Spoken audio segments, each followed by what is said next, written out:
सावन का महीना आया। आंगन में आम के पत्तों की झालर, रंगोली की सजावट, मिठाई की महक और बहनों की हथेलियों पर सजी मेहंदी और हर ओर अपनापन, हर्षोल्लास। रक्षाबंधन का पर्व आ गया था।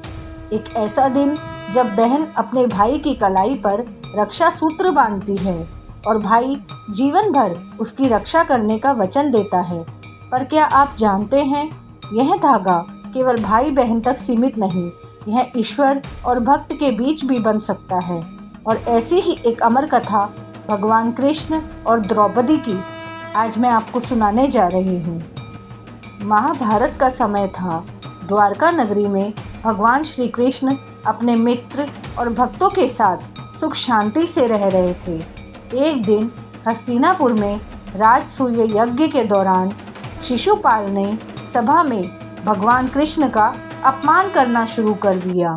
बार बार चेतावनी देने के बाद जब शिशुपाल की 100 गलतियां पूरी हो गई, तब श्री कृष्ण ने अपने सुदर्शन चक्र से उनका वध कर दिया। जैसे ही चक्र उनके हाथ में वापस आया, उसका किनारा उनके अंगूठे को हल्के से काट गया। रक्त की एक बूंद नीचे गिरने को थी। उसी सभा में बैठी थी द्रौपदी। कृष्ण को चोटिल देखकर उनका हृदय बेचैन हो उठा। वे तुरंत उठी, अपनी साड़ी का पल्लू फाड़ा और बिना एक क्षण गवाए कृष्ण की उंगली पर बांध दिया। उनके चेहरे पर चिंता और आंखों में प्रेम साफ झलक रहा था। कृष्ण ने एक पल उनकी ओर देखा। यह केवल कपड़े का एक टुकड़ा नहीं था, यह था प्रेम और विश्वास का बंधन। उसी क्षण उन्होंने मन ही मन वचन दिया, द्रौपदी, आज तुमने मेरे लिए अपना सबसे कीमती वस्त्र त्यागा है। मैं जीवन के हर मोड़ पर तुम्हारी रक्षा करूंगा, चाहे परिस्थिति कैसी भी हो। वक्त बदला। जुए के खेल में पांडव अपना राजपाट ही नहीं बल्कि द्रौपदी को भी हार चुके थे। दुर्योधन ने दुष्टता पूर्वक आज्ञा दी, द्रौपदी को सभा में लाया जाए। सभा में खींचकर लाई जा रही द्रौपदी अपमान से कांप रही थी। वहां भीम, अर्जुन, युधिष्ठिर सभी मौन थे। दुशासन ने उन्हें बीच सभा में खड़ा किया और उनका चीरहरण शुरू कर दिया। द्रौपदी ने एक एक करके सभी को देखा।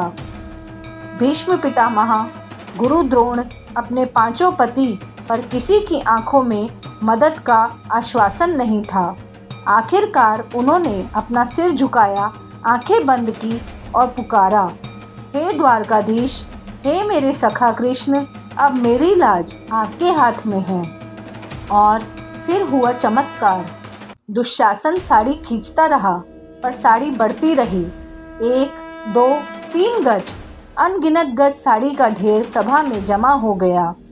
द्रौपदी की लाज बच गई और सभी के सामने यह सिद्ध हो गया, जो ईश्वर को सच्चे मन से पुकारता है, भगवान उसकी रक्षा अवश्य करते हैं। सभा स्तब्ध थी, लेकिन द्रौपदी के होठों पर एक शांत मुस्कान थी।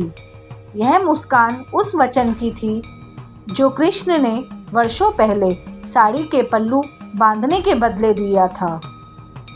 रक्षाबंधन केवल एक पर्व नहीं, यह एक विश्वास, चाहे वह भाई बहन के बीच हो या भक्त और भगवान के बीच।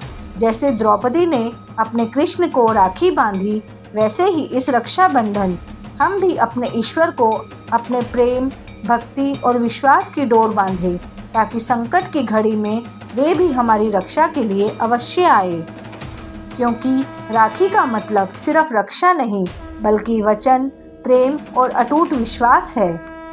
तो इस रक्षाबंधन हम केवल अपने भाई की कलाई पर नहीं, बल्कि अपने ईश्वर के चरणों में भी अपनी श्रद्धा की डोर रखें, ताकि वो भी हमारी रक्षा का वचन दे। यह थी आज की पावन कथा। दिव्यवाणी की ओर से आपके लिए भगवान की कृपा आप पर और आपके परिवार पर सदा बनी रहे। हम फिर मिलेंगे एक और प्रेरणादायक कथा के साथ। तब तक भक्ति में लीन रहिए और प्रेम से कहिए, जय श्री कृष्ण। आप सभी को रक्षाबंधन की हार्दिक बधाई। जय श्री कृष्ण।